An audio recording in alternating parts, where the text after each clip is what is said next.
This week's podcast is sponsored by Sevenoaks Sound and Vision. Sevenoaks provide expert, impartial advice to their customers and have been doing so for over 45 years. You can enjoy free UK delivery on all online orders or click and collect from any of their 25 stores. Visit ssav.com to view the wide range of AV products and find your nearest store.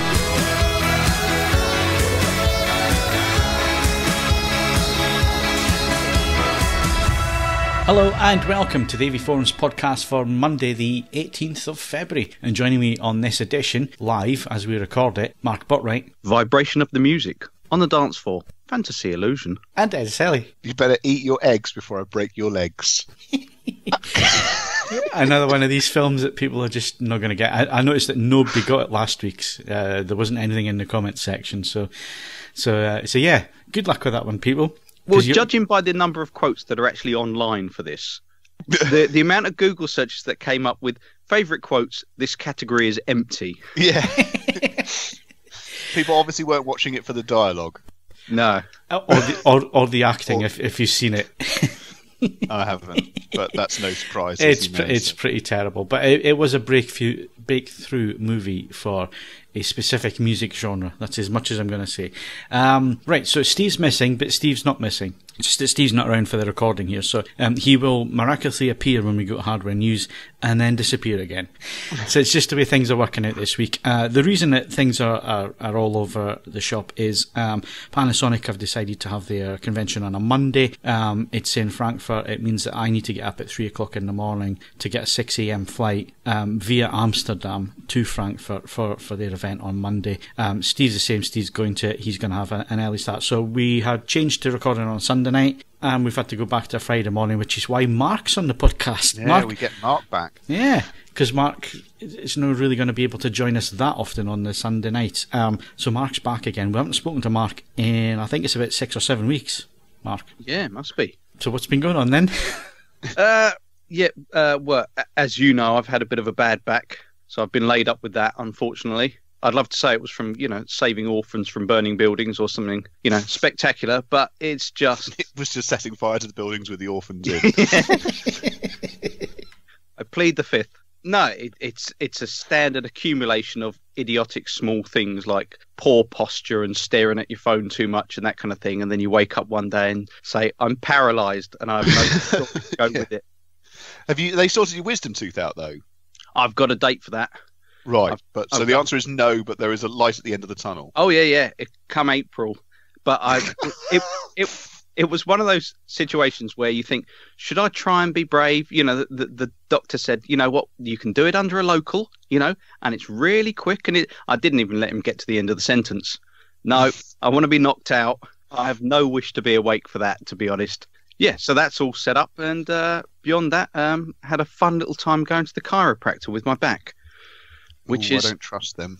No. I mean, if you are a chiropractor listening, I apologise, but there's an element of not medical nature to what's done that I find very deeply sceptical about. Yeah, there's an element of like they're just Madam Whiplash with a PhD and a bench or something. It's just you pay 50 quid to be beaten up for an hour. I thought, I don't feel any better. Yeah, it just brings to mind Homer Simpson and his magic bin in that episode of The Simpsons. Have you tried that, falling over a bin in just the right way? That might put you right immediately. I have tried ridiculously, kind of laying on things off the side of the sofa like a cat kind of slowly slinking down. Yeah, they must have said what you've just described there does bring to mind my physio after I broke my leg, which was basically just being taunted, humiliated, and otherwise just sort of ill-treated by a tiny Sri Lankan lady, which, I mean, it was on the NHS, so that was free. So, I mean, I dare say that there are people in other corners of the UK who might pay for such a service. But yeah, the business of making physical parts of you better is there's a fine line between sort of brutality and actual medical treatment. Oh yeah, and once it all boils down, all it really ends up with is like the old joke of, doctor, it hurts when I do this. Well, don't do that then. And that's it. Yeah. But you're feeling better now. Oh, yes. And you're not addicted to painkillers as a result. No. Although I was having to shower more frequently because the stink of deep heat coming off me was starting to reach critical mass. To be honest, that's the least of it. I mean, yeah. I mean, if you'd gone but when down it makes small children in your vicinity cry, sting. To be fair, I mean, given that, or you know, a little hankering for cocodamol, I think deep heat is the lesser of two evils there. So yeah. Especially the little well pink, done, Mark. The little pink pills are the ones. Those are the killers. Those are the ones that like sweeties, basically. In fairness, though, that's there's no pattern there because the NHS, bless it, you know, gets you get different shapes of the same medication. I mean, I take allopurinol because I'm a hip young thing, and otherwise I get attacks of gout. And the number of different shapes and colours of the same dosage of allopurinol I've had since I started that prescription has been really quite intriguing. Some of them I don't necessarily. The size of the tablet suggests it's not for human consumption, but I do it anyway. So with those ones you put it into another food like you do when you give it to an animal. I just use them. Sorry, I thought you were going to say put it into another orifice. Yes. Well, no, they're all swallowable. But you get fascinated. So I know that there are pink cocodamols, but there's also some smart yellow ones. And all the rest of it. Yeah, so... my addiction didn't last long enough to go into the yellow ones. I only had red ones or pink ones. Oh, I got Can the you yellow get these on the NHS? Yeah, yeah. very Moorish. Right. I'll make a note of that. Two cocodamol and suddenly the world is not such a bad and unfeeling place. Yeah, we shouldn't really joke about it because it is really quite addictive stuff and it can be really quite dangerous. So watch what you're doing, people. But yeah, they're very Moorish. Anyway, what have you been up to, Ed? You're leaving the house next week. I know that. Yes. You're going to the Bristol show on Friday. I'm going to Bristol. You will be getting out and mingling with the public. Mate, I've been going out. I generally speaking now go to my local cafe for a cup of coffee every single day. Sometimes I take Will after school. Sometimes I go on my own. So I interact with people there. I went to the pub last night. I didn't go to the pub for very long because, one, they were threatening to start playing a live band. And that's just not what I go to a pub for.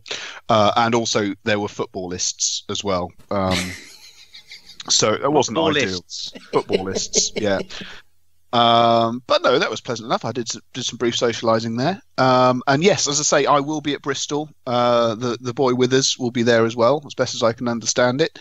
I mean, actually, it's a really long stint because it's half term. I'm going down to my parents, so I did briefly consider the mechanics of taking my son with me to the Bristol show, but I think that's child abuse. So he's staying with my parents. So I'm going down via my parents. I'm actually away from the house for a couple of days, so I'll need to remember to turn absolutely everything off and leave it as the cold shed that it actually is. I was saying before we started recording, I did spend most of yesterday. Yesterday afternoon, I spent cleaning it. I mean, really deep cleaning it. I mean, I keep trying to stay on top of it, but I sort of woke up one morning recently. I thought, this could do with being blitzed. And it's incredibly dispiriting because I have lavished a lot of care, chemicals and time on cleaning it, and it's still sort of a dilapidated shed, which is disappointing. But there are no cobwebs. Actually, no, that's a lie. There were no cobwebs when I went to bed last night. An industrious type has gone and created a cobweb for me overnight. So the battle against spiders will be lost by me. But it's fine. It's hopefully not for too much longer. So we'll take it from there. Otherwise, I've been doing plenty of work. For both you and other people. And obviously, when we start talking about television, MasterChef's back on as well. So that's all good too. Okay, good stuff. I haven't done anything this week. Literally nothing. We switched you off after the podcast, and you just sat there. Well, no, I've obviously been working, but I haven't physically left the house. Really? In that time period. That's not good. I haven't even gone to the get my groceries. I actually ordered them in. I had 2 deliveries, one from Iceland and one from Tesco on the same day. So yeah, I haven't left the house. So I think I need to get out this weekend. Yeah, I would say that would be a good idea. Yes. Otherwise, your neighbours will start calling you Boo Radley, and that's not good. Yeah, plus I keep looking out the window and I keep seeing this green thing that I should really go and spend some time in that as well. So. Well, there's that. I looked out the window this morning and there was some sort of glowing orb in the sky. It was absolutely terrifying. Yeah, So I've been there. I'm very ambitious. I've actually got something trying to dry an item of bedding outside on the line. First time this year, February the 15th. I don't know how it's going to go. It's been lovely and sunny recently, hasn't it?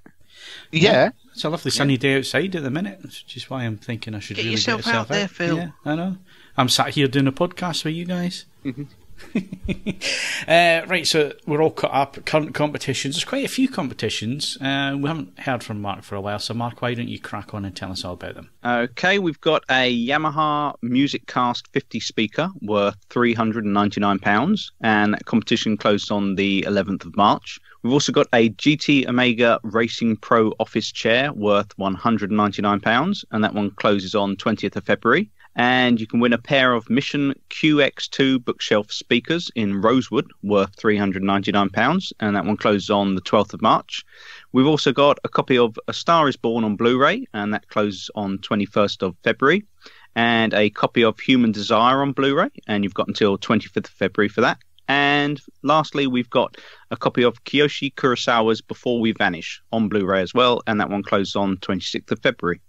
I'm glad you said that. That one's so important. It's in bold. Yeah. Interestingly, in the running order. No, that was just a copy and paste.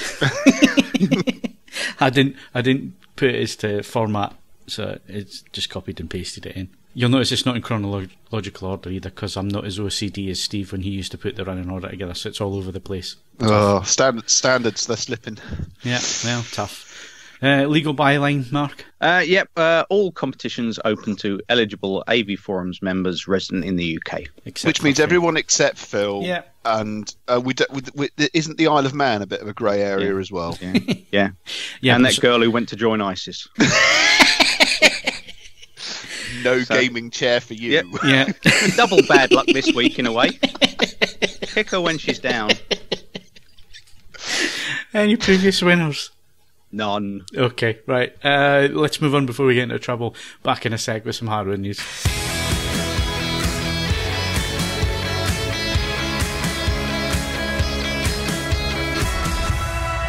Okay, hardware news, and for this section we're going to use the magic of editing and time shifting, because we can. We don't need a DeLorean here. So in the next section I'm going to speak to Steve and we're going to talk about Samsung. Feels like we've got a Ouija board here or something. Walk towards the light. Yeah, are you there, Steve? So, with the magic of editing, actually, this is just a few hours on from when we recorded the bit you've just listened to, but Steve's made it along, finally. So, we're going to talk about Samsung product release. It happened this week. Myself and Steve didn't go out to it, basically because it was just a product release, and Steve's already seen the product. Are you still under NDA, or can you talk about it now? I am no longer under NDA now. It's been announced, yes. Alright, okay. So Steve can talk about it now, because when was that? That was November, wasn't it? Or November. Yeah, I mean, I didn't see all of the stuff they announced, obviously. I only mainly saw the flagship, the two flagship models that they've announced, the Q90R, which is the new flagship 4K TV, and the Q950R, which is the new flagship 8K TV.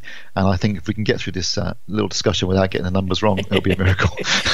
Yeah, so and just for context, I've seen the Q90, although they didn't tell me it was the Q90 at the time. Yeah, they wouldn't tell you that was cool. They wouldn't tell me what it was called, although I knew what it was. They wouldn't tell me what it was, and I wasn't allowed to say what it was. Told you.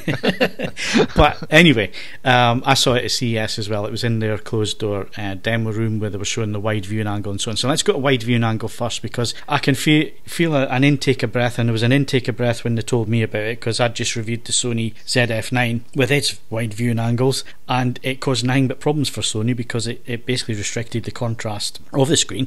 They tried to make it look like an IPS, and then widening the viewing angle, they actually made the contrast like an IPS panel, and it actually had us confused, didn't it? Initially, is it an IPS panel? Is it a VA panel? Yeah, and so on. And it wasn't until we could take a photograph of the panel and see it was a VA that we knew that there was something in front of it. So Samsung are going about it a little bit differently now. I know you've had a bit more technical input, so I'll tell people what I think it is, and then you can give the technical input, because I'm sure you've had it from Samsung. But basically, they're redirecting the light from the backlight in such a way that it's creating a a viewing angle that is wider than normal. So they're spreading the light in a certain way. So if you're looking at from up to, I think it was a 60-degree angle, you're still getting a decent picture without the contrast and colour shifting too much. That's the simplified version. That's a very good simplification, Phil, and you're spot on. That's exactly what they're doing. They're basically adjusting the angle that the light leaves so the light leaves the backlight, and as it passes through the panel, as it leaves the panel, they're adjusting the angle of the light so that you get a wider viewing angle, and they've tried to do it in such a way that but not only can you view it from wider angles, but there's no other drop off in terms of color performance and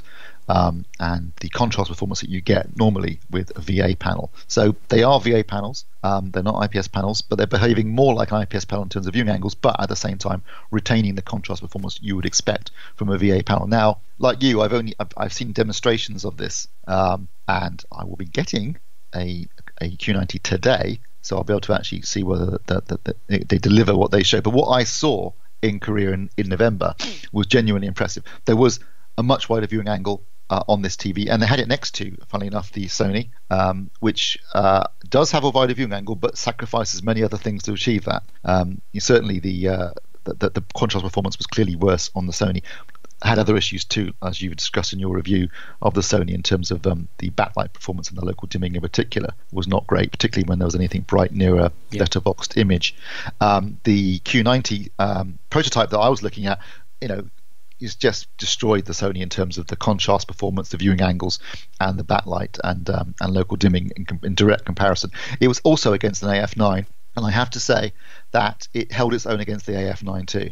Now, again, this was a prototype I was looking at, so we've all been there before, where you've seen a prototype, and when it comes to actual, shipping to the customer, a very different product turns up. But the prototype that I saw was delivering viewing angles that were almost as good, not quite. I mean, I think OLED's still the king on that sense, but almost as good as the AF9, and certainly its delivery of peak brightness, because it is obviously brighter than the AF9, which is a dim OLED TV, even by OLED standards, I have to say, from my experience of it today. It's brighter, but it was also delivering it very precisely with the local dimming, and it was holding its own in terms of black levels and shadow detail and peak brightness and viewing angles against an AF9 OLED. So I was very impressed with what I saw. I'm obviously hoping that what I saw in November has carried through to the actual consumer product. But if Samsung can deliver this, then I think they're a long way towards at least addressing many of the, because we've seen incremental improvements in LCD technology over the last decade, and these days it's pretty much Samsung that's really pushing it still. Most other manufacturers seem to have stopped LCD development. The problem is, and this is what we're going to come on to, because pricing hasn't been announced yet, but this is why Samsung sets are so expensive. It's because they're putting R&D in. They're doing full array local dimming backlights. They're updating the processor, which we'll come on to in a second, the quantum processor. They're adding all this in, the wide viewing angles and all the rest of it. That comes at a cost. Yeah, absolutely. And the problem is that to do that, and this is something that a Philips representative said to me when we were out in Amsterdam just a couple of weeks ago, Steve, we could do FALD, but it's too expensive. It puts it in the ballpark at OLED, and the consumer doesn't see the value there. It's interesting, if you want to take away the headlines from their press announcement this week. What's interesting is that they are applying direct full array models across pretty much the entire range. Yeah. So they've if you're looking at criticisms of LCD, the general criticisms are, if you're using a VA panel, you get good blacks, but you get crap viewing angles. So they're trying to address that problem. The other big issue has always been, if it's edge lit, you just can't do HDR effectively on an edge lit TV. Yeah. And I think we can all agree with that, including Samsung. And obviously, again, that they're addressing that. They're now using direct full array models, and where I'm assuming certainly on the higher end models, they also have local dimming. And I've got to say, in my experience, I've always found Samsung's local dimming algorithms to be very effective. Of all the manufacturers. Sometimes too effective, though. Well, sometimes you get a bit of crush in the just above black, but I think compared to any other manufacturer that I've seen in terms of their local dimming, Samsung's is definitely the best. Some of the local dimming I've seen from Sony and LG has been very poor, and even Hisense with the 1,000 zones, I don't think was delivering as good an image as a Samsung TV with with a quarter of that number of zones. Yeah. But because I think their application of the local dimming is better and more precise. That's good. Yeah, now having lived with a Q9 FN for a while, Steve, a 55-inch, I would say for 75, maybe 80% of the time, I never notice the local dimming. It's a nice, stable, consistent image, and like you say, it handles black levels, it handles shadow details excellent on most material. But then you will get things, and it's normally a fade to black or a fade from black, or a very dark scene. There are issues there, and Samsung have worked throughout the year because the updates have kept coming and things have improved and improved. But just again the other day I was watching a trailer. I can't remember what the trailer was for, and it had fade in and fade out, and I had a side by side and with an OLED, and the OLED was showing me a picture, and there was nothing on the Samsung because it just come out of black. So I agree with you. For 75-80% of the time, it's hard to tell between the two technologies, especially in a normal room where you've got your curtains open and so on during the day. Very, very difficult to tell between the two. So it will be interesting to see how they handle the local dimming, because I've got to say on the Q900 it was superior to the Q9 even after all the updates that the Q9 had. When I had them side by side with that infamous scene from Gravity where she's rolling through space, the Q900 absolutely nailed it. There were some other issues with that and that to update the firmware, but I've got to say that the Q900 was another step on from the Q9. So it'll be interesting, absolutely interesting to see the Q950 and the Q90 and see how much further they've taken that on again, because from what I'm led to believe, I haven't had any input from Samsung, but from what I'm led to believe, the number of zones is the same for the Q90 as it is for the Q9, and then I think it halves. It halves as you go down. So the Q85 is half of that again, so 240 I think it was, or 280, around about that mark, and then it goes down again for the Q80. Well, I'm pretty sure from what I saw in November, is going to have more zones than the Q8 did. I think the Q8 had significantly less zones than that. It did, yeah. Q80 will have was quite bad, actually. More, yeah, the Q8 was a kind of a stopgap telly, wasn't it? It was sort of brought in at the last minute in Europe. The Q80 is going to be designed from scratch for European release. It's not a sort of a rush job like the previous generation was. This will be a much better TV. I did see the Q80 and it looked good, I have to say. I've got to say the 85 though, Steve, that was a low baller because we weren't expecting that one. So that's a UK and Europe only TV, the 85. So it's going to be interesting. That's why I mentioned that number, because it seems that number for the 85 is between the 90 and the 80. So it looks like it's a sort of halfway house, and it seems strange to me that they're going to do that. So either it doesn't have the One Connect box and they're going to do something slightly different with the design, or the One Connect box falls down to the 80 and the 85 doesn't have it. It's one way or the other, I think, reading between the lines, because obviously I wasn't at the event this week, so I didn't actually see them. I'm pretty sure no one else did. But I think that is an interesting model because it's going to be UK only. The other thing is 55-inch screen sizes. So the Q90 is going to be a 55-inch, the Q85 is going to have a 55-inch, and the Q80 as well, 55-inch. If you're listening in Europe, it will be down to whichever country you're in, but certainly in the UK we are getting 55-inch screens as well.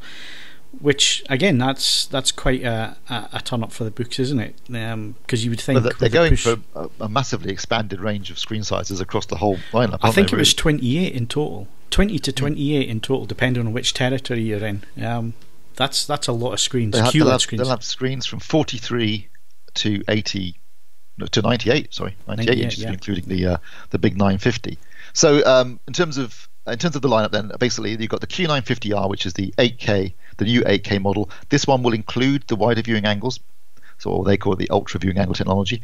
That will include that, and obviously it also has things like 8K AI processing, etc.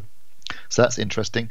And then you've also got the QLED 4K lineup, which will include the 4K AI processing. So they're sort of trickling down the AI processing that we saw initially on the Q900 down to lower levels, which is good news again. And also a wide range of screen sizes. So I think it's looking like a pretty competitive lineup actually for this year. Now, one thing I didn't see any confirmation of was the screen sizes, the smaller screen sizes for the Q950. Now, does it start at 65 or were we getting a 55 there? Well, if I'm reading it correctly, it's because it doesn't make it very clear. It says includes 65 to 98 inches. Yeah. Whether that means from 65 to 98 inches. There wasn't a 55 I think I'm pretty sure it'll be 65 to 98 because that would tie in with what they did with the 900 as well. Yeah, that's what I was thinking. But like So you say, it'll be it's quite 65, vague. 75, 85, and 98. Yeah, it's quite vague. And again, HDMI 2.1 will be on the 8K screens, but on the 4K screens, I haven't seen any confirmation yet. No, it's just going to be on the 8K screens. Yeah, 4K screens will only have HDMI 2.0B for the reasons that we've discussed on previous podcasts, which is many manufacturers just think it isn't worth bothering with right now because what are you going to do with it? They think they can deliver what they need to deliver, things like VRR, EARC, metadata. They can do that with HDMI 2.0. We'll wait and see as well. They were in the teens this year. So. Yeah, really low. Yeah. So they can do all that. The only thing they can't do is high frame rate, but there isn't any high frame rate content. They obviously need it on the 8K because if there is ever an 8K delivery of some kind over HDMI, it has to be 2.1. But with the 4K TVs, I think, and they're not the only manufacturer to think this, that there just doesn't seem to be any need for it right now. In terms of other features, obviously HDR10 Plus support, no Dolby Vision, no Dolby Atmos, no great surprise there. Which does surprise. It surprised me, and it doesn't surprise me. It surprised me that they have whatever barrier it is to them having Dolby on there, because I would have thought if you're trying to position your model in the market, and having seen their partners in the HDR10 Plus camp, so Philips and Panasonic, offering both on their TVs this year, I'm surprised that Samsung haven't moved to offer both, because LG don't offer both. So normally if LG's not doing something, Samsung will do it. I think vice it would versa, require, they haven't been talking to Dolby at all at any stage in the last 4 or 5 years. It would be a massive turnaround for them to suddenly start dealing with Dolby. I mean, and given that, that would require whether they had the right chipset, Dolby's involvement and input. I mean, that kind of thing takes a long lead time. And if they were to make the decision right now, I think to do it, it wouldn't be till at least next year.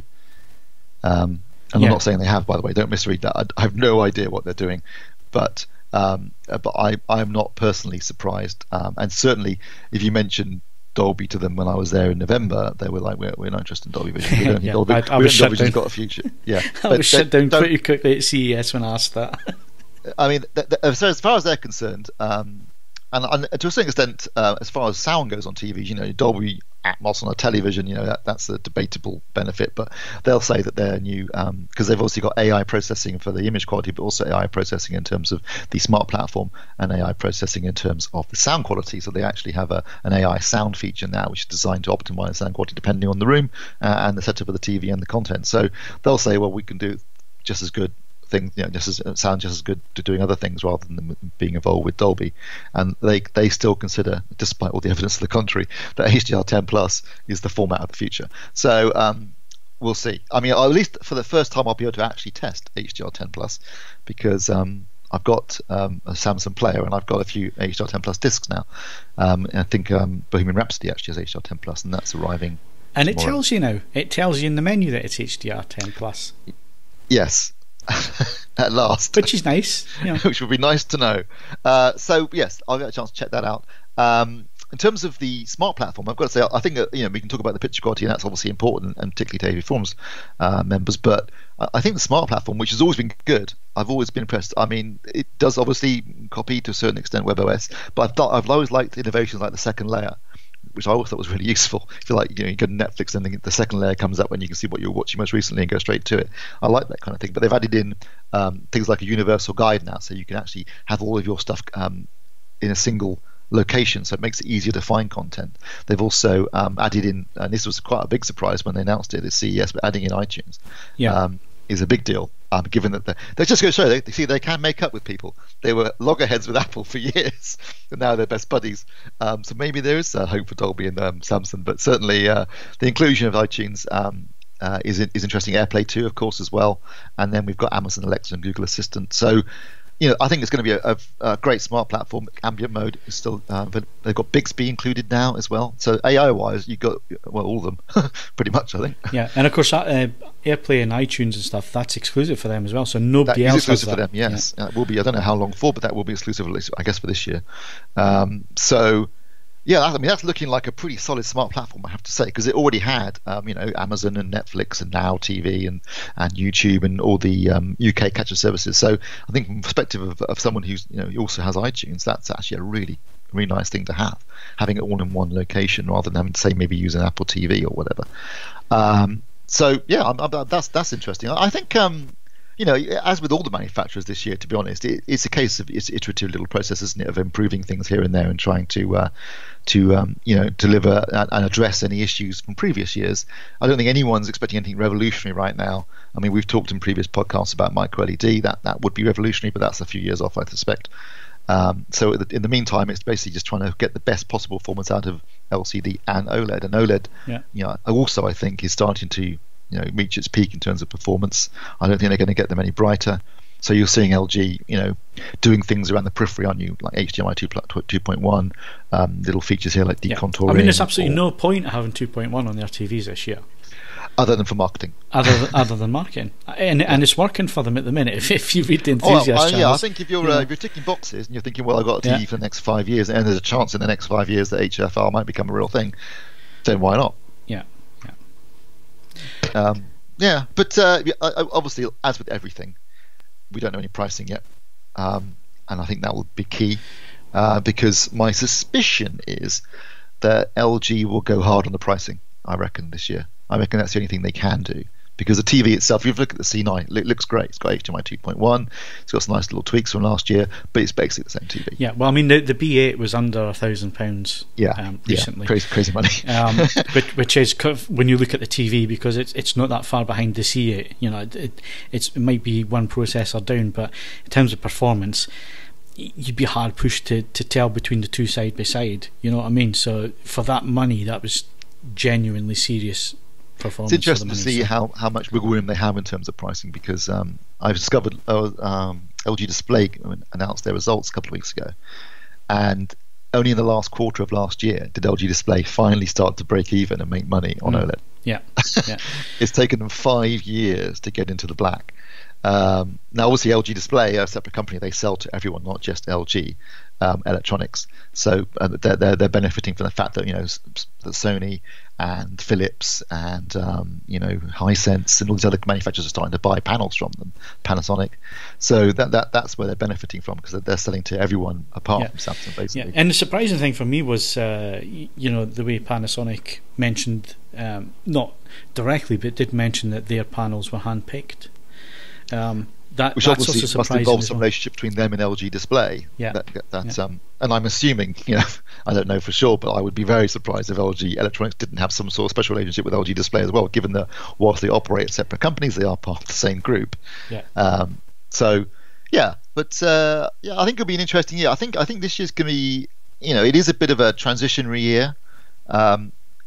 But I think a lot of people were expecting all TVs to make HDMI 2.1. I think that's been the case for the last 5 years. But I think a lot of people were expecting every TV to have HDMI 2.1 this year, and that is not going to be the case. No, it's not the case. And I really wouldn't worry about it. Unless you're the type of person that hangs onto your TV for 7 or 8 years, I would not worry about that one iota, because everything that's important can be delivered at the minute, and it's up to the manufacturers to deliver it, but it can be delivered. And the stuff that where you really need it, you don't really need it at the minute, which brings you onto the whole 8K screen thing, and I think we'll leave that for another podcast further down the line to talk about 8K and so on, because your article this week it's gotten quite a bit of conversation going in there as well. So it'll be interesting to come back and talk about 8K once there's a few more 8K screens out, and we've had a look at a few more.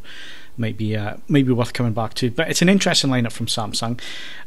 Pricing's going to be interesting. I don't expect them to be cheap. So if people are expecting them to come in with undercut last year, expect them to be similar to last year. They're going to be the same as last year. Like we said right at the start, if you're making FLAD or FALD or full array local dimming backlight TVs, they're expensive. It's expensive to manufacture. It needs expensive technology and all the rest of it on there. So they are going to cost similar to OLED screens, I would imagine. In some cases, they might even be a little bit more expensive, a little bit more toppy, depending on what models you're looking at. But it looks like an interesting lineup from Samsung. They always come up with something different every year. I'm looking forward to reviewing them and getting them in and having a good look at them. And like I say, I've been living with a Q9 for a while, and I've got to say, and I've got 2 OLED screens there as well, so I'm lucky I've got 3 screens that I can get in the lounge. I can, I know. And I normally have two set up at a time and bounce backwards, forwards, and check things. And I've got this image of you as like David Bowie at the end of The Man Who Fell to Earth, just sat in front of this bank of televisions, this sort of wasted figure just watching all the channels at the same time. Yeah. It's almost like that, but my thing at the minute is I've been looking at IMAX Enhanced. Oh yeah, what have you been looking at on? Well, I haven't got any IMAX Enhanced display, so it kind of defeats the purpose a little bit, doesn't it? So I'm not entirely sure what an IMAX Enhanced display even means. Well, I know because it's Sony are backing them, but Sony don't do HDR10 plus. And I know. Well, even if it is an HDR, even if it is an IMAX Enhanced, because let's say you put an IMAX Enhanced disc in a Samsung player with a Samsung TV. Okay, so IMAX Enhanced disc 4K. Yep, tick. That's every television, every 4K TV. HDR10 plus. Okay, that's definitely the case in the case of Samsung, and that's on the IMAX Enhanced disc. Color space. Well, I mean, the TV can accept Direct 2020 signal, but it's not going to go any wider than DCI P3 because no display can. So that's the same.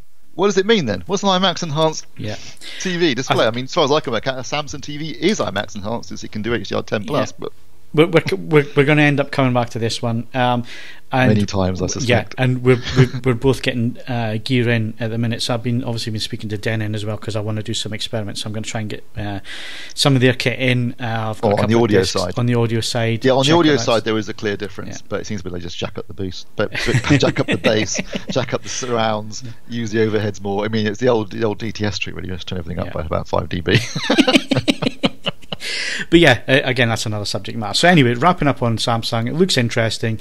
We will be getting the TVs in soon, and we will let you know what we think. I guess we're going to see most of the range this year because they all seem to be FLED. And there's some really interesting models here. The one that's piqued my interest is the 85. I've got to say, I know what the blue a little bit really. Yeah, I know what the 90 is going to do, and I've got a good idea what the 80 is going to do because they're just the Q9 and the Q8. The 85 is the interesting one, so it'll be interesting to see. I'll see if I can get a bit more info on that before next week's podcast. Okay, good stuff. And obviously there's the Bristol show as well, so enjoy the Bristol show, Steve. And yeah, I'm looking forward to that. I shall maybe see some of you at the Bristol show. Actually, I'll definitely be seeing at least one person at the Bristol show. So he's coming over from Northern Ireland, in fact. All right, so, okay. I thought you meant Ed there. I thought, well, Ed's going, I know that. No, well, yes, I will be seeing Ed as well, obviously, but Nigel Henry, who gate crashed the party last year. Yeah. The clarity party last year. It's no good you've told them now. They'll be on the lookout for him this year. The doorman will be there. But anyway, I'll probably see him. I'll definitely see him at the show, and also Ed, obviously, and a bunch of other people. So big good laugh, and then Ed and I can talk about it at next week's podcast recording. Yep, absolutely. So we're back to normal next week. This podcast has been a bit jumpy, backwards and forwards and all the rest of it. So in the next second, you're going to jump back to Past Me because we've already recorded it. Right, so that was the Samsung event. Moving on, and I'm going to be quick with this because there's not a lot you can say about a power amplifier, a 7-channel power amplifier, but I have been looking at one. I've actually been living with this for about 5 months. It's one of these things that, because I'm so busy and people want to send me kit, when it comes to things like this, it's like, yeah, send it across, and when I have some spare time, I will, I'll use it for other things, and when I've got spare time, I'll put the review together. It's taken me 5 months to do this one. So apologies to IOTA, but they are local, they're just down the road in Middlesbrough. If they wanted their kit back, they could have, turned up at any point and taken it back. It's not a problem. But the plus side is I've been using it for 5 months. It's been in the system. It's been used with a Yamaha A3050, which I have been using as my reference point up to now in the cinema room. So all I did was I used the pre-outs on the Yamaha into the IOTA and used it that way. Now the IOTA costs £1,059. When it arrived, it cost £899. I've had it that long, it's gone up in price. But yeah, when it was originally launched, it was £900. It's obviously lots of things have gotten in the way. Costs and all the rest of it have obviously gone up. So yeah, that has added to the cost. But it's still £1,000, £1,059. And I've got to say, it is absolutely cracking value for money. If you have an older AVR and you're using the built-in amplification, this thing is absolutely perfect for you to extend the life of your product. So if it's already doing Dolby Atmos and DTS:X, but it's maybe a 4-year-old like this Yamaha that I have, you can add a bit more life into your system, add some genuine power, and it is genuinely good power that is being added here, with all channels driven, all 7 channels driven. The power figures given by Iota, and I tend to believe that they are quite genuine. For 4-ohm load, like my M&K speakers that I use here, the reference speakers we got in, it's 170 watts with all channels driven, and 110 watts with an 8-ohm load, again all channels driven.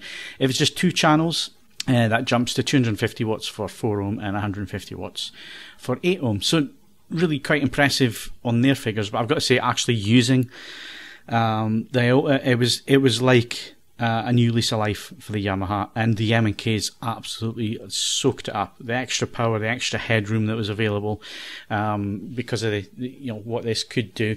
And its claimed frequency response is 10 Hz up to 60 kHz, plus minus 3 dB. THD wasn't bad as well, 0.6%.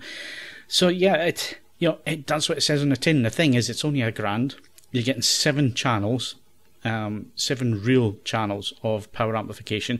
So you don't have a receiver here where it has to do all the electronics, all the processing, all the rest of it, and amplification.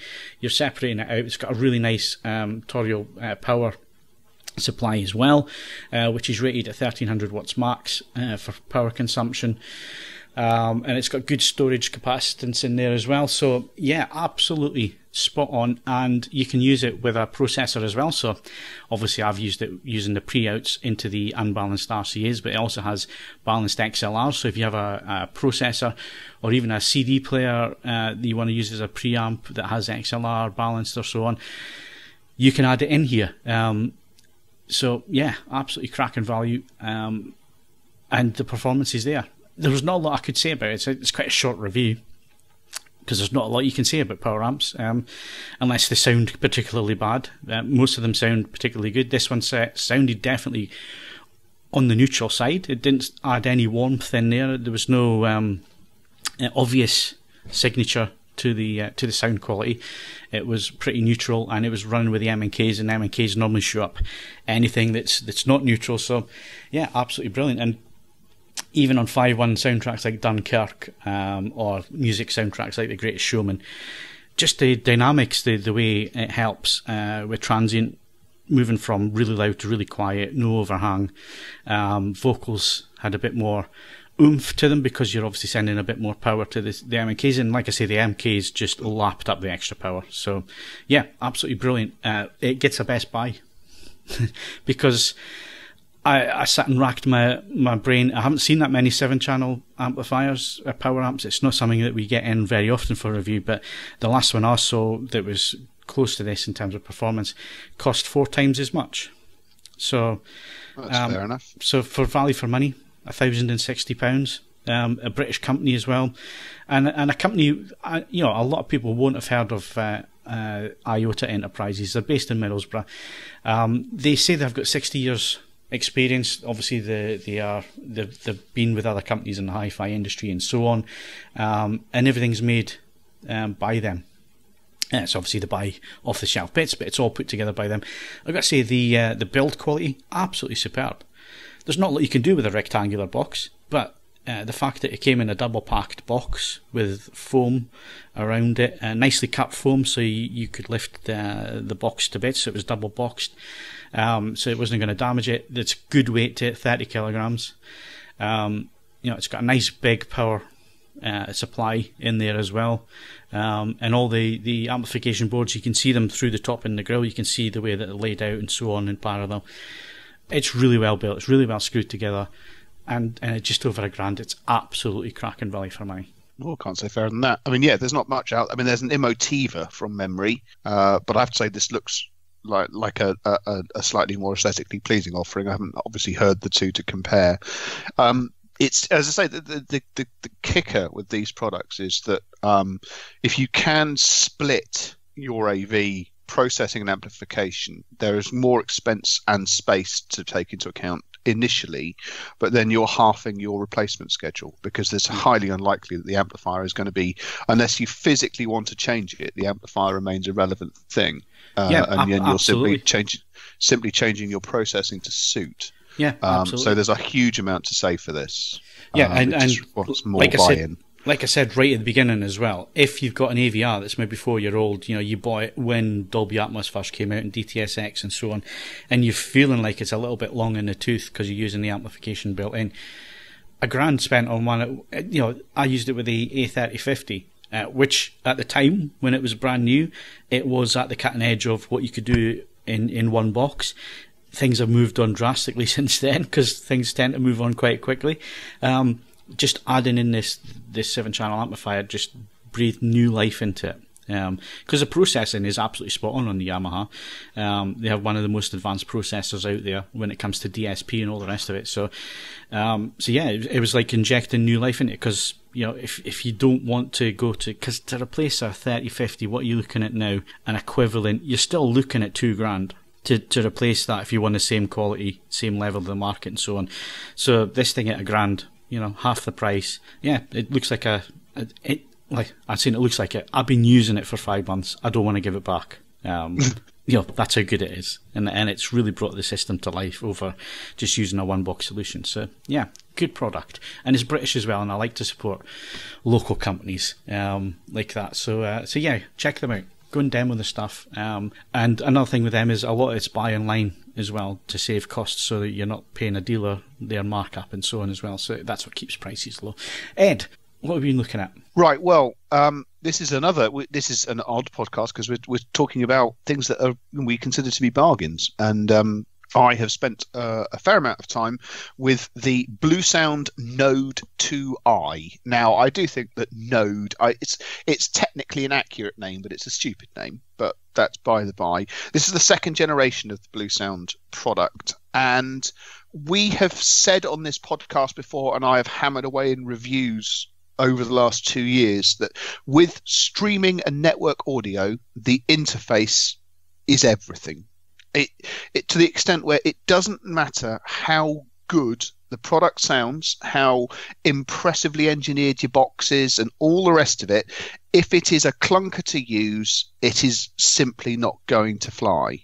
And this is an absolute demonstration of how good network audio can be when a bit of money and time has been thrown at the interface. Bluesound, it's very weird. They're part of the Lembrook group, so that includes NAD, PSB, etc.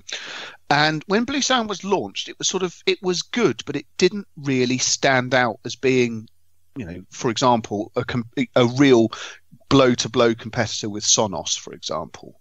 And they've slowly but surely honed it into a truly outstanding piece of control software.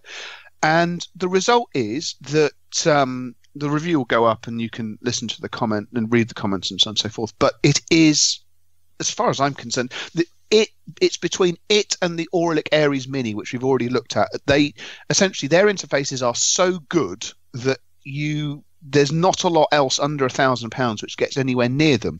And weirdly analogous to your power amp thing here, if you have a high quality DAC, or even part of the generation of CD players with digital inputs, because Yamaha, Marantz, and all these people have been knocking those out for some years, you can bolt one of these on, use the decoding, the high quality decoding that you like. It's not to say the Bluesound itself is a slouch, because it's not. It sounds extremely good, but it essentially, you can look at it two ways. One, it is a brilliant piece of brilliant product in its own right, but it's also a brilliant way of bolting network audio onto an existing system with digital inputs.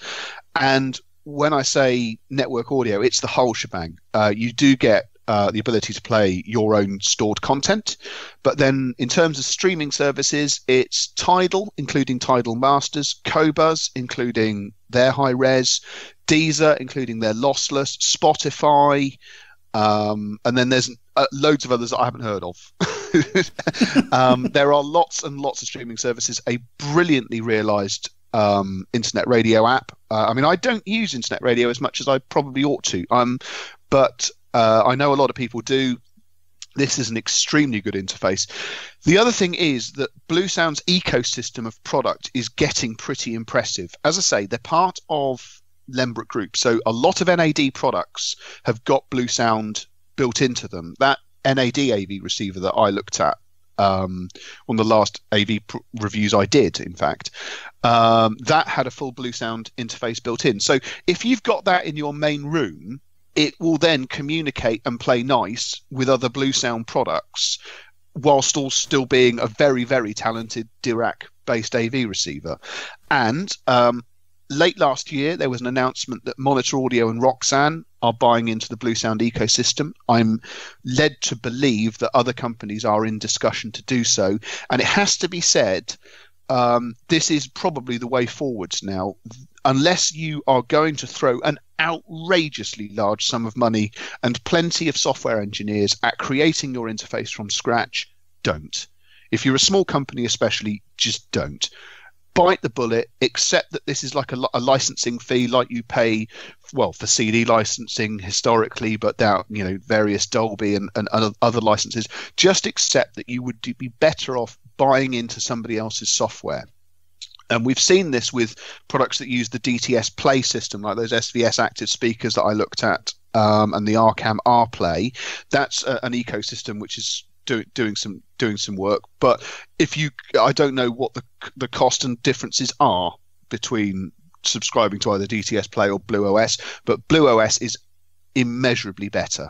And the result is that for £500, it's not the most visually spectacular looking product going, but it's far from ugly. But it makes the business of using streaming audio something which is just innately stable, utterly self-explanatory. That, you know, there's an awkward moment where you have to explain to your significant other, you know, how to work X or Y or Z. You know, when a new telly goes in and stuff like that. This is absolutely self-explanatory. It just makes perfect sense. Either on a phone or an iPad, it just moves in a way that you should be able, unless you are willfully obtuse, it just will make sense and you'll be able to use it pretty much from the off. And that's something that's easy to say, but it's much, much harder to do in practice than people give credit for. And we should celebrate that. And I believe, like you, do you know what, Phil? I've gone one better. I have gone and stated that I think this is the best in class. Yeah. I haven't actually read the review, but I'm going to go and read it after the podcast now because it sounds really quite interesting. Yeah, I mean, ultimately, I love network audio. I've been a keen advocate for a long time, but I'm not blind to the limitations. And you need companies with resources to develop you an interface. It's the same way as if you know, there are undoubtedly a number of organizations using, you know, there are people able to build Android phones where the actual mechanics of them are genius, but to try and then say, oh well, we're not actually going to use Android, we're going to try and build our own phone interface. It's like, yeah, well that works swimmingly. I mean, when Microsoft can't do it, it's an indicator that it's a specialist thing. And hopefully over the next 18 months to 2 years, if we do see more streaming products hitting the market, I'm hoping we're going to see less diversification of interfaces and more people going, yeah, we're going to use interface A or interface B, and then we'll do our decoding, our hardware, and you make a decision based on that, because you'll be doing it from a basis of it being easy and stable to use. Can I just ask a stupid question about the Bluesound Node? Go for it. Well, it says that, you know, you can stream, obviously, CD player and turntable to another room. Do people who listen to vinyl actually bother with that kind of thing? No. People will do it once and then go, actually, do you know what? This is a massive ball ache, because it didn't stop the record running out of music after about 18 minutes. It's the same with being able to digitize your vinyl. People love the idea of it. In reality, it's a massive, massive, obsessive, compulsive ball ache, and you don't do it unless you absolutely have to. But do you remember, Mark, it's like buying a DVD player back in the day and people obsessing it had to be a universal to play DVD audio and SACD, even though they owned none of them, and listened to them and never listened to them. It's about ticking boxes. It's about people making sure that they don't feel they're missing out. Yeah. I kicked off when the PlayStation 3 removed SACD playback. Never owned any. Yeah. I mean, I have to be honest, it was more of an egregious crime that they're not backwards compatible in software terms. I felt that was always just horrendous in terms of just trying to keep legacy consoles running. But yes, it's weird. It's still amazing the price premium that those original ones in working condition seem to fetch. Okay, you finished with your questions, Mark? Is that answered everything? No, that's I'll go back on mute. Anyway, that's the Blue Note. The review will be up as you listen to the podcast, or at least this week. And next, we've not got movie reviews, we've got music reviews.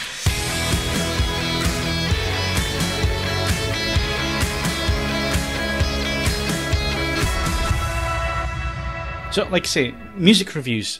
Before we do that, the reason we're doing this is we don't have anybody here to talk about movies, basically. So, Kazi's not here, Steve's not here, and I haven't been to the cinema. You haven't left the house. I haven't left the house. So, not a lot to talk about. And I had a quick look at the disc releases and so on for this week and what was coming out. Nothing of interest that we haven't already discussed on previous podcasts. So if you want your movie fill, go and listen to last week's podcast. We went into quite some detail on what was on Netflix and so on, and what discs were being released and all the rest of it. And we're going to do a bit of TV towards the end because we haven't heard from Mark for 6 weeks, so I want to find out what Mark's been watching while he's been laid up with a bad back. But before that, music reviews. Ed normally gives us his best of the month. And it's always interesting, but it always feels rushed, Ed, because by the time we get to you, we've usually spent about an hour talking about hardware. So just for a change, because we do movies every week, we're going to do music this week. And what are you going to talk about? Right, well, there have been some cracking releases. January was relatively quiet for music, but that's often the case. But there's been some really, really good things hitting streaming services, and this is, of course, I suppose, a different and a dynamic and advantage of this is that I can talk to you about brand new, released today material, and then you can immediately go and listen to it if you're a streaming service subscriber. It's not the case I have to persuade you to go to a cinema, because obviously no one can persuade me to go to a cinema. So it's an interesting one. But there have been some really lovely bits of music released recently. Now, one of these I sent over to you a couple of weeks ago because it got soft released on streaming services, but it's actually out today as we record this in physical terms, 15th. So it will be well and truly out by the time you listen to this on the 18th. And it's an album by an artist called Emily King. It's called Scenery. And Emily King's had a bit of a tortuous progression to where she is now. She managed to win awards, was the up-and-coming bright young thing, and then due to a combination of artistic differences and other undisclosed complications, she was then dropped from her original label. So this album has been quite a long time coming, and it sort of feels that way. The whole way it goes, it's it's an affirmation. It's good to be back, and so on and so forth. And I would say that if I hate the phrase test tracks, because a test track is what you know well, and so on and so forth. But as a demonstration of decent recording, mastering, and editing, the whole album is great. But there is a track on it called Forgiveness, which is probably the best thing I've heard all year so far. It's just a truly biblically good track with a cracking hook, and it's a really, really good listen. Also, I'm always conscious that a number of things that I suggest in my rushed piece, that often the inevitable parental advisory notice is slapped on the front of them because at some point there's some level of unpleasantness. This isn't. You could listen to this in front of your kids. Whether they actually like it or not is a totally different matter, but nonetheless, it's just a really lovely, well thought out and really listenable piece of music. I haven't, obviously it's only been released today. I don't know what the vinyl pressing is going to be like. And I'm tempted to suggest heresy, I know, that the digital version is so good it probably doesn't warrant. I don't believe the vinyl version is going to sound significantly different. So unless you're a completionist, I'd just have a look at the streaming service versions and possibly then buy it via services like Qobuz, etc. If you do want to buy something on vinyl, because you're mad like me, another thing that turned up, actually another fairly soft launch by all accounts, because I was unaware of it and I thought I had kept a reasonable tab on these things, is a band called The White Lies. Have released their 5th album, which they have imaginatively titled 5. And this is something of a return to form. I mean, I really like the White Lies. I've been to see them twice. I have all 5 of these albums. I'm the first to admit they have some limitations as a band. They absolutely cannot write lyrics. I don't recall a band being relatively successful for as long as they have been with such an innately dismal grasp of the written word. They could do well with getting someone in to just tighten up the words, because musically it's very, very good. This is no exception to that, but I've picked this up on vinyl. It comes in a smart blue record, which is always very nice. And it's a really lovely piece of analog mastering and pressing. I do think it sounds a little bit better than it does on Tidal. I mean, it's not significant, but there are some advantages there if the hardware is up to the job.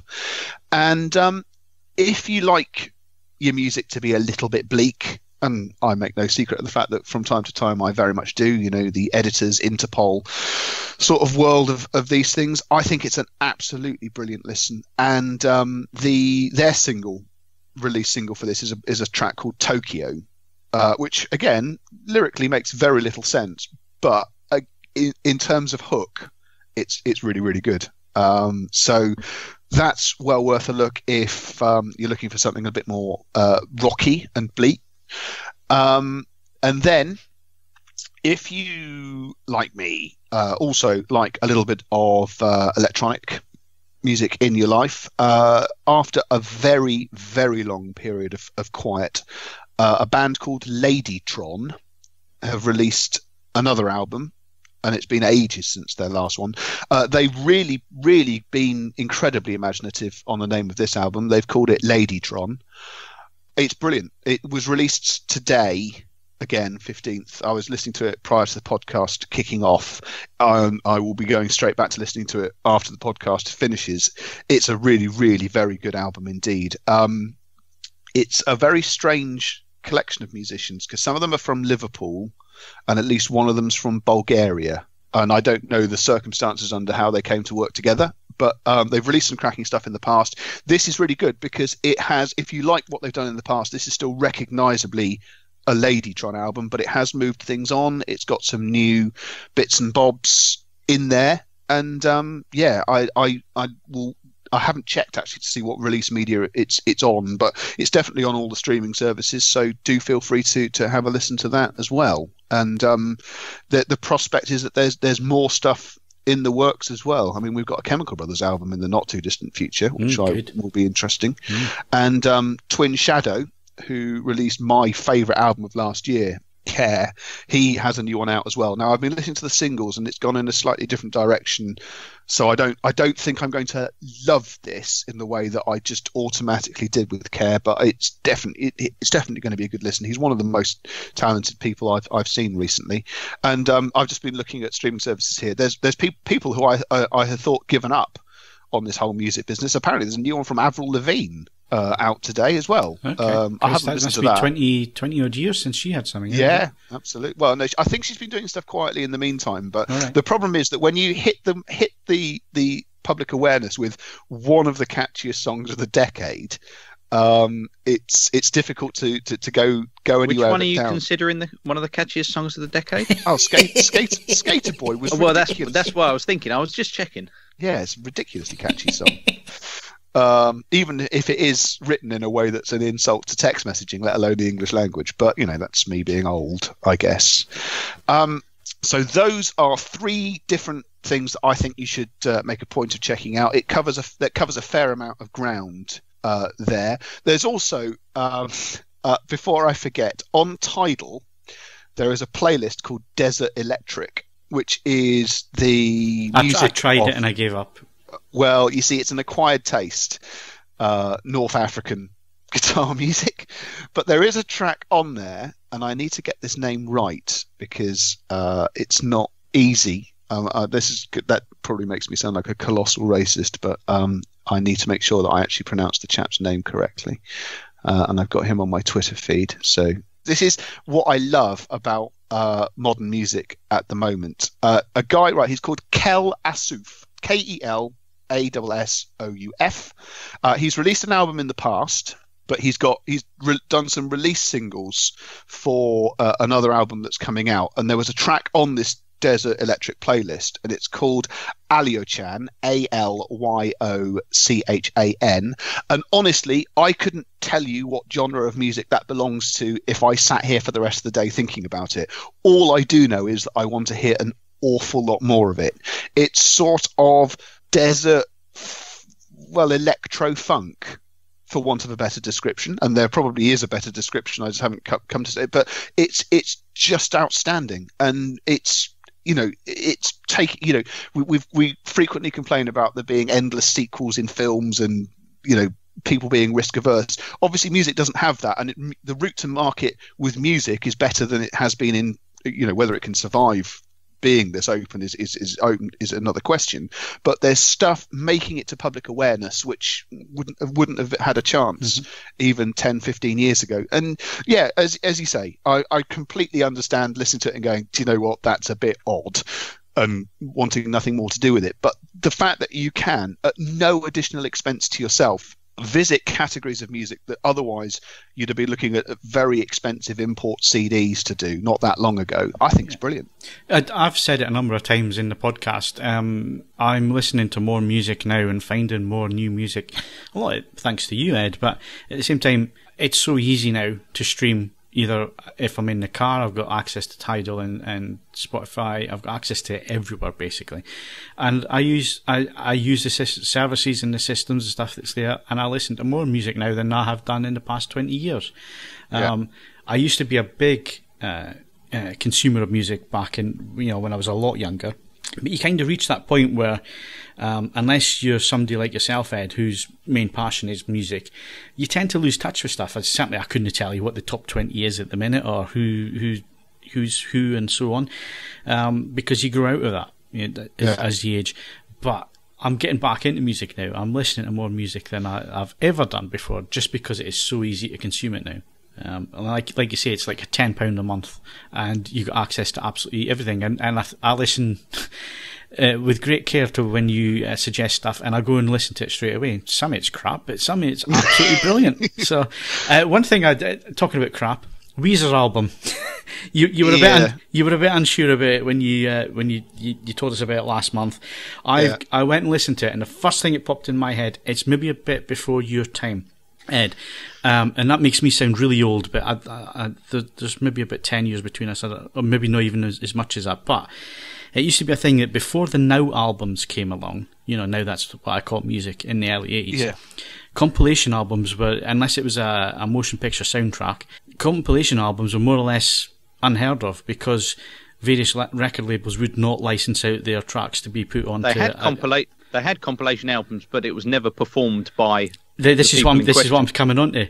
So the compilation albums, you would never get the original artists, because the record companies would not license out tracks to make up until the Now That's What I Call Music came along. So like Mark says, you could get compilation albums that had all the hits on them, but they were performed by some cover band or studio artists, the session engineers and session musicians and that kind of thing, session vocalists. It was never the actual artist.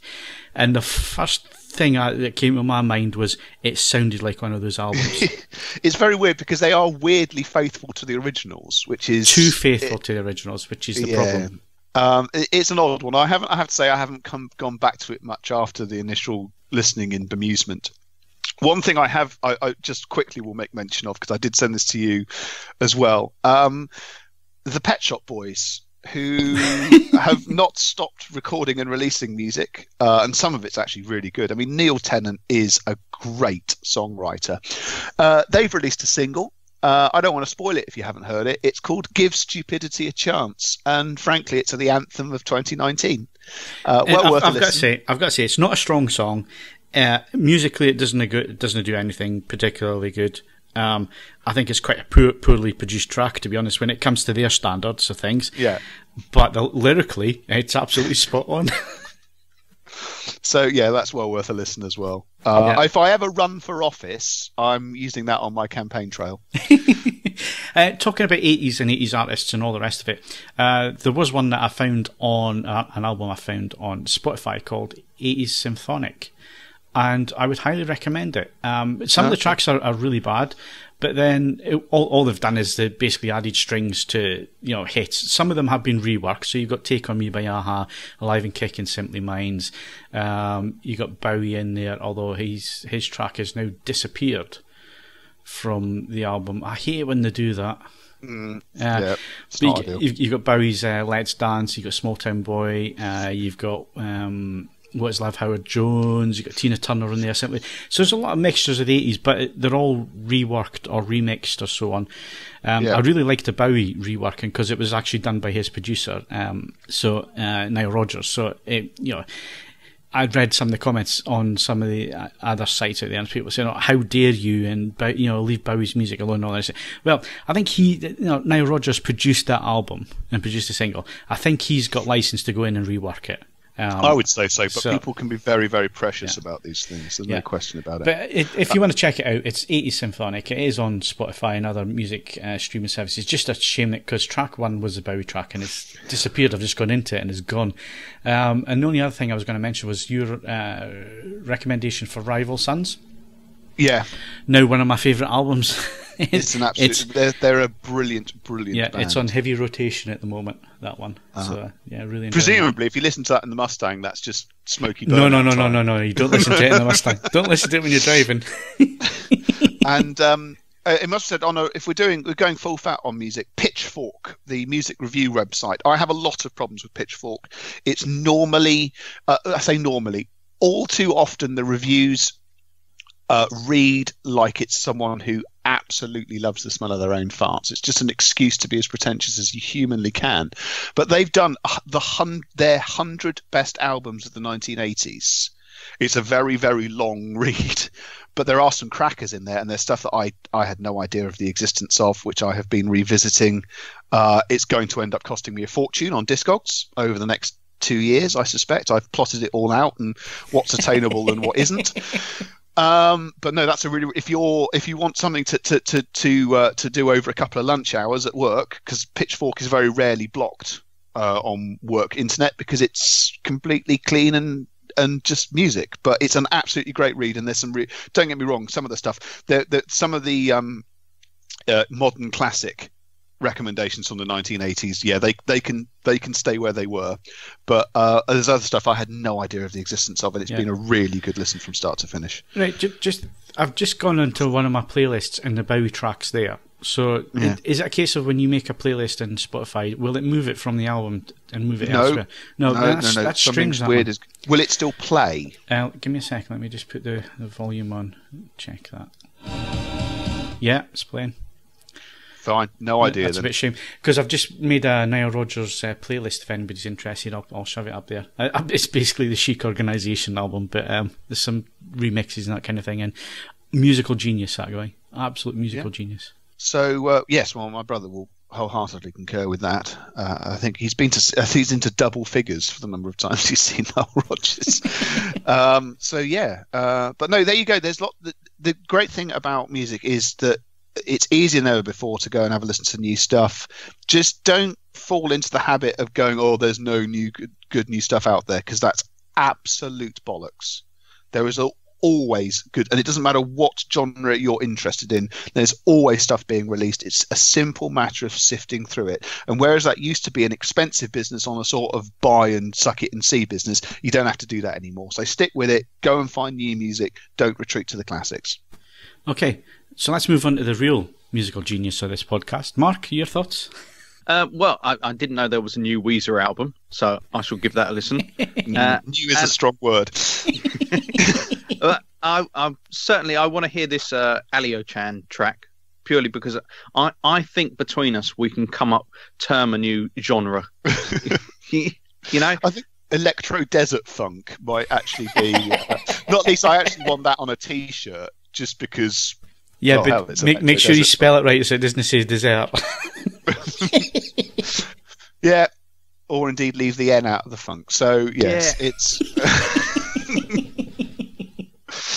But yeah, that's the Weezer album, Mark. It's an interesting object, and obviously you can listen to it at no liability to yourself and see what you think. And if you want to listen to my playlist, it's called Let's Dance 80s by 1373. There you go. Fair enough. Go and hunt it out and follow it. Right, talking about listening to things, it's not like me to plug other podcasts.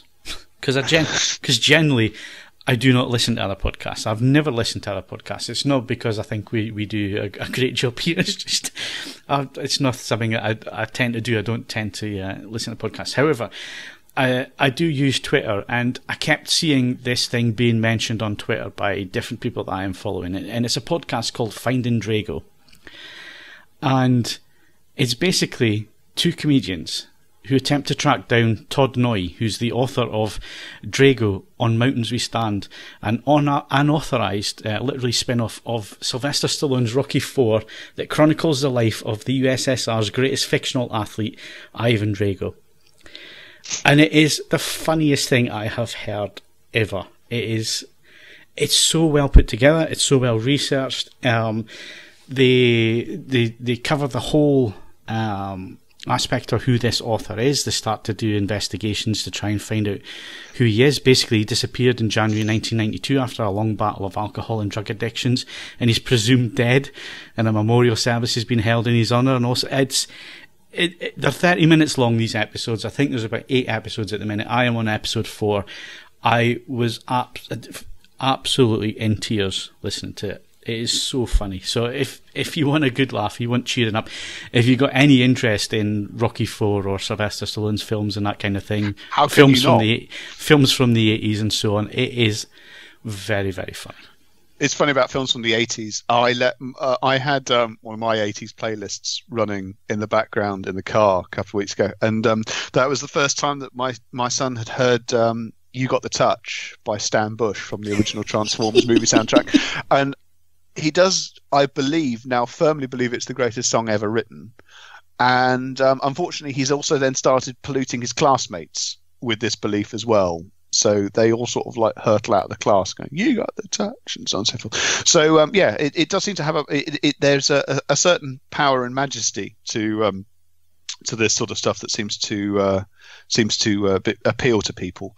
I would also say that if we're doing brief podcast recommendations, there's one that Bob Mortimer does called Athletico Mints, and I'm firmly of the belief that Bob Mortimer is one of the funniest people alive today, and that podcast is absolute genius. He's done some funny stuff about football and that kind of stuff. Is it anything to do with that, or is it? It is football related, because I know he does his song about Steve McLaren's Hare Island.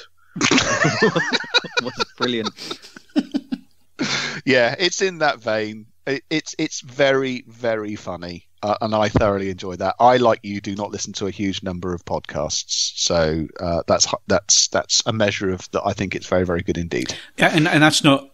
I don't listen to podcasts. It's just because I don't have the time to invest in it. That's the only reason I don't do it, because a lot of these podcasts, they are quite addictive, and it's finding the time, and especially something like Finding Drago, or one that's very trying to tell a story. You want to give it your interest, so you kind of just listen to it in the background, whereas I can listen to an album in the background. When you're listening to a podcast like this, you have to give it your attention, and it is really, really funny. And there's some great podcasts out there. So it might become a feature of our podcast that we recommend, some that we will listen to. Right, so let's move on to TV. There were some TV recommendations last week. One was about Sunderland. Who made that recommendation? Me. Was it you? Yeah. Okay. I sat and watched it this week. Boy, was that interesting. It's a fantastic. It is program. so well edited, and like you said last week, there is a certain point where they've gone in to make one thing and they end up with something a completely 180 degrees the wrong way. And it's so funny because the first few episodes start out with everybody talking to the camera, and then you can see as the shit starts to hit the fan, there's less and less screen time from these chief executives and so on. And I've got to say, I did feel sorry for I keep forgetting his name. The Scottish guy. The chief executive. He was at Rangers for a while as well. Yeah. I keep Bain. Was it Mike? Yes. Something Bain. Yeah. I felt sorry for him. I mean, he's that typical, chief executive type of character. Yeah. But I also felt sorry for the fact that he was put in a position where he had both his hands tied behind his back. He was gagged. His feet tied together. He couldn't do anything. He had no money. No. They had an owner who didn't want to be there, and they were so close to administration. I didn't realise how close they were to administration until I actually watched that. And it was quality TV, really well done. I don't like Sunderland. They've never been a club I've taken any interest in, but that doesn't matter. There's a human story being told, and it is really, really addictive. And I binge-watched the whole thing. Watched the whole thing. Yeah, it's brilliant. One of the best things I've seen recently. So most impressive. It kind of came full circle on me this as well, because while I was watching this Sunderland Till I Die, the caretaker manager that stepped in when it was called Robbie Stockdale. Yeah.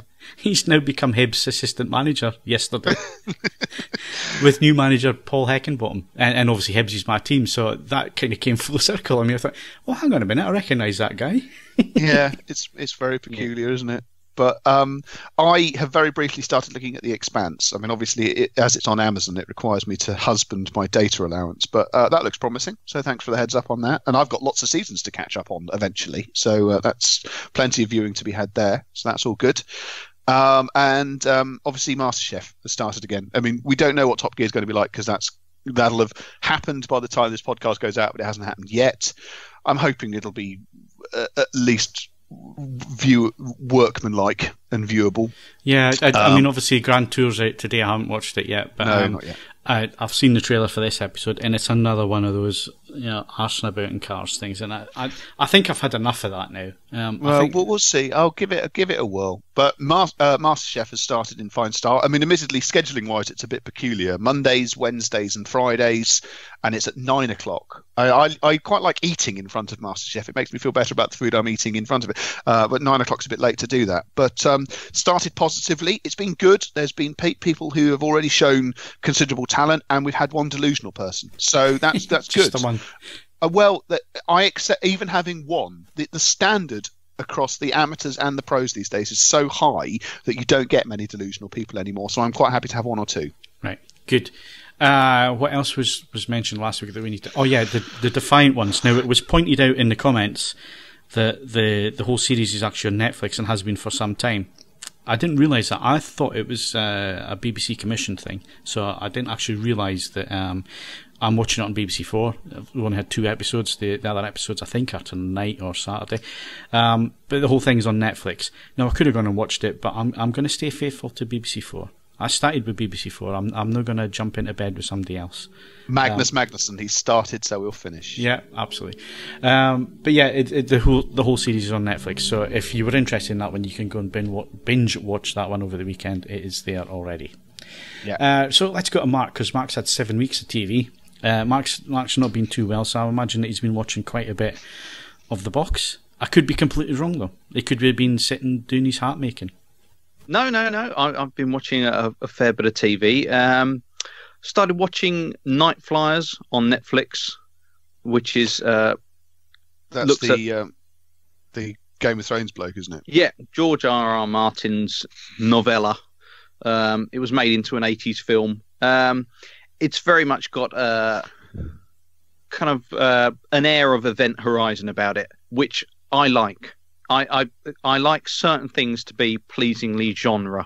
I don't think everything has to kind of reinvent the wheel or kind of push television to new heights. Sometimes you just want a haunted ship in space, lots of people dying, telepaths and aliens, and a kind of dead child wandering around in a kind of Don't Look Now pastiche. That pleases me. It's a nice kind of comfort zone of sci-fi, where you can just kind of switch off, and that's and it looks fantastic as well in Dolby Vision. It does look really good. I'm tending to search out things that have got space themes, so I might actually look at The Expanse as well. It looks very promising to me. So yeah, all good. And other than that, there's a very good true crime documentary film, Abducted in Plain Sight, on Netflix.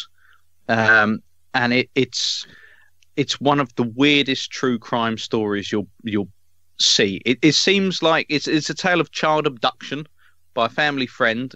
So it sounds very heavy going, and it can be in times. It deviates away from just straightforward old fashioned noncery into kind of weird American characters.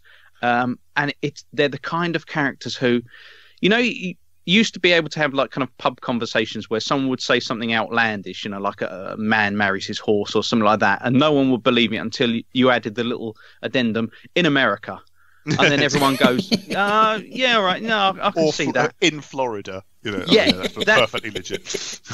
Genuinely, that's the kind of thing this is. It's just you struggle to understand how these people have survived so long in life.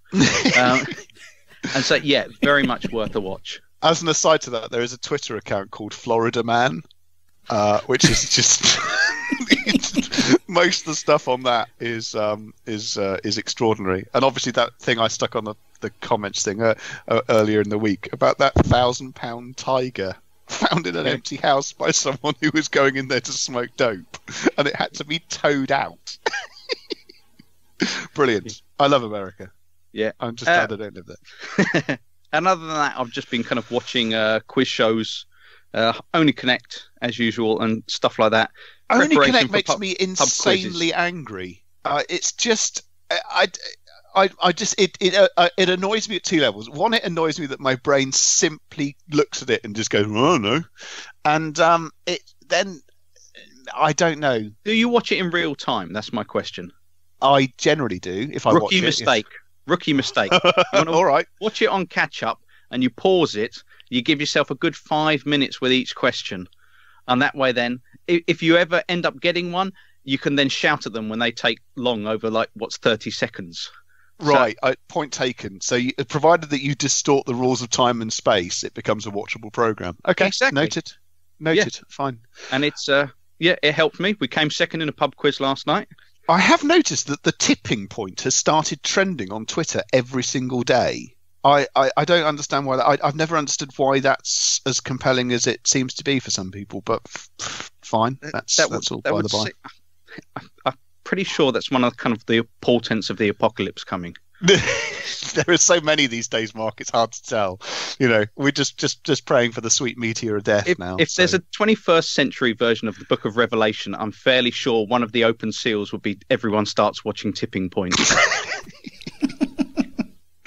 Yeah, it's most peculiar. So yeah. And on that bombshell. That is it for this week. It's been a bit of a strange recording here and recording there, but hopefully it comes together and it makes some sense. But that's it for the podcast this week. My thanks to the people who actually turned up at the recording session time, the normal time, and that is Ed Selly. This ain't New York. This is the Bronx. And Mark Botwright. So all you hip-hops, get on up. Let's take it to the top where we belong. Don't forget, you can follow us on Twitter and Facebook, bookmarkavforums.com for the latest reviews, news and videos. Plus, why not leave us a 5-star rating on iTunes, but only if you enjoyed the show. I'm Phil Hinton. Thanks very much for listening, and we'll be back again, hopefully, next week.